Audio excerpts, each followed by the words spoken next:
Thanks for checking out my Semrush tutorial for beginners. Here I'm going to be showing you how to use Semrush when it comes to finding competitors, extracting backlinks, and finding a lot of those easy opportunity keywords that allow you to rank quicker and get traffic.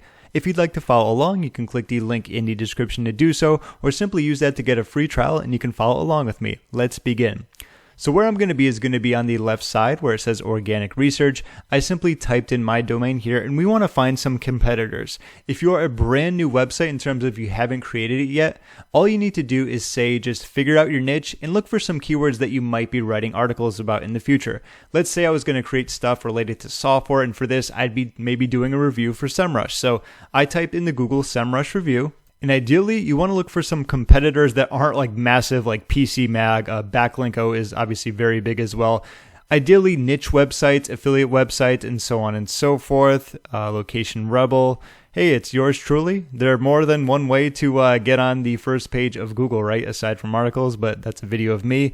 This one could be decent, self-made millennials, and of course you can look on the next pages. You could type in other keywords related to it. As long as you can find something that you have a good idea you're going to be writing about in the future, that's what can allow you to find those domains. Like for example, you would type in self-made millennials and look for competitors of them.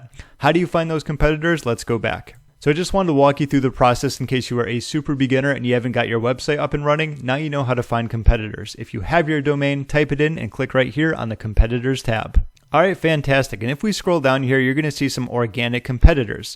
This is going to be like the competitor level. It sorts by who has, say, like the most number of keywords or that are going to be similar to yours. And as you go down, they're going to get a little bit lower. So more of the top ones are going to be very similar to your niche, to your keywords, to your articles. And you're going to want to take a look at them.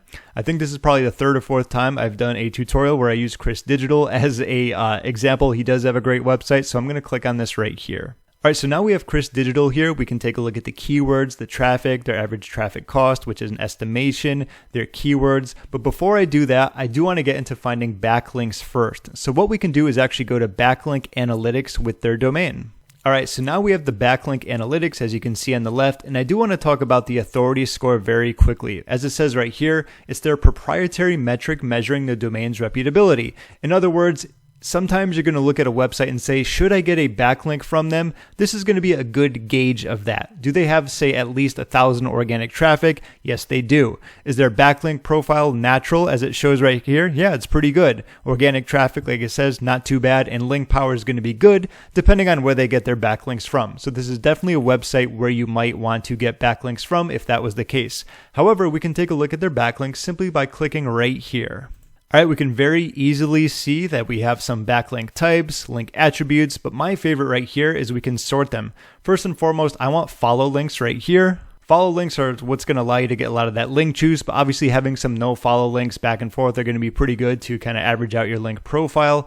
And of course, what I want to do is active. I don't care about any new or lost ones. However, you can obviously maybe do a backlink campaign looking for lost links, but let's go to active right now. All right, so they're going to be naturally sorted by the authority score. We can actually take a look at some of the better ones that this person has in terms of backlinks. You can always reach out, see if they're going to be doing guest posts, link insertions, and that's how you can pretty much go about uncovering some of their best backlinks. However, I think there's one more tip that I think you're really going to like here. First, I'm going to click on the first scene right here.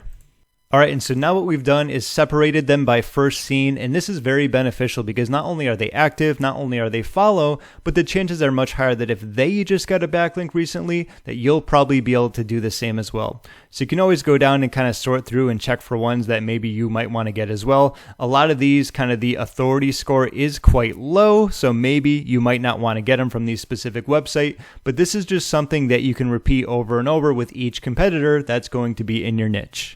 All right, so that's a very quick overview about how you can find competitors and their backlinks. Now, how about their organic keywords? Let's take a look at that. With the same domain up here, let's just click on organic research. All right, so here's some data when it comes to this specific domain. What we want to do is click on positions.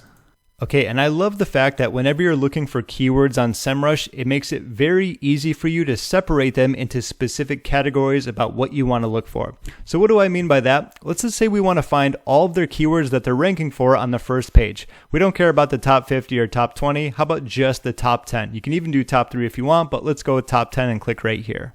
All right, and even better, what we can do is sort by the keyword difficulty. So if we're looking for the low-hanging fruit keywords, we want the ones that are as difficult as possible. Just kidding, making sure you're paying attention. We want the very easy and the easy keywords. So we can utilize the custom range here by going from 0 to 29. You can do a little bit higher if you're feeling ambitious, maybe to like 30, 35, 49. It's up to you and depending on your authority, right? Then simply click on apply. All right, and if it wasn't sorted already, I naturally have this where it's going to be by the easiest first and then get a little bit harder. But if you scroll down below, we now have a plethora of keywords that you could technically create articles about. And if you look at these, I have done a tutorial about these, so I am familiar. A lot of these are actually fantastic keywords. While they might not get a lot of traffic here and there, something like a Black Friday deal is bound to get a lot of traffic when the time naturally occurs because people are looking to buy. Same thing with a coupon. Once again, people are looking to buy. With a specific price plan, people are looking to buy. A bonus, people looking to buy. Lifetime deal, discounts, a specific price. A comparison, another really good one. Black Friday again, coupons, and so on and so forth. And as you'll see, the difficulty is going to get a little bit higher. And while a lot of these don't have a ton of volume, when you do create a lot of micro articles like this, they can certainly just snowball when it comes to increasing your traffic. In fact, I've built a lot of websites by doing that specifically, so don't count out a lot of these keywords just because there's not a ton of volume. It's a great way to actually get up and running. Okay, so that's how you can find the competitors' specific keywords that they're ranking for. Not only that, the really easy ones so that you can create articles about them and get ranking much faster. All right, and last but not least, we have Keyword Magic Tool. This is just another great way of doing keyword research. What's good about it is that it's pretty much the same way of doing it, except we're not looking at competitors, we're looking at big and broad keywords. It could be something like Semrush. It could be something like Shopify, ClickBank, affiliate marketing, email marketing, muscle building, whatever it is, golf. It's really up to you. Allow me to type one in and then we'll go from there. All right, and since we're using Semrush, let's type in Semrush and see what they got for keywords. Let's click on search. All right, and once again, you're going to see that a lot of these can be very difficult here, but if you wanted to, what you can simply do is just go to the keyword difficulty, do very easy to easy, and go from there. There's also a nice little tab that I really like. It's called questions. I'm going to click on this right here and kind of talk about this for a sec. Okay, so some of these obviously are going to be a little bit more difficult, like 61 and so on and so forth. But what I want to do is just kind of sort this so that the easier ones are up top. And one more. Okay, perfect. So how accurate is Semrush? So if you were going to be doing articles about Semrush, would you want to create an article about this? In my opinion, yes. Say maybe you're an affiliate like I am. Someone might want to be knowing how accurate it is before they get started. And many times a question like this could be the last question that they have to have answered before they begin. You're not going to have to write an article that's too long about this, and it does get a significant amount of traffic. So in my opinion, that could be something that you might want to go after. Now, they are going to get a little bit more difficult as you go on, seeing the fact that Semrush is a very popular SEO tool, but you can do this with any type of keyword that you want, whether it's for a product name, whether it's for just something in general like weight loss. Like if you're doing weight loss, that's going to be extremely broad, but I'm just kind of giving you examples here. You can start really broad and then change off the keywords to something completely different.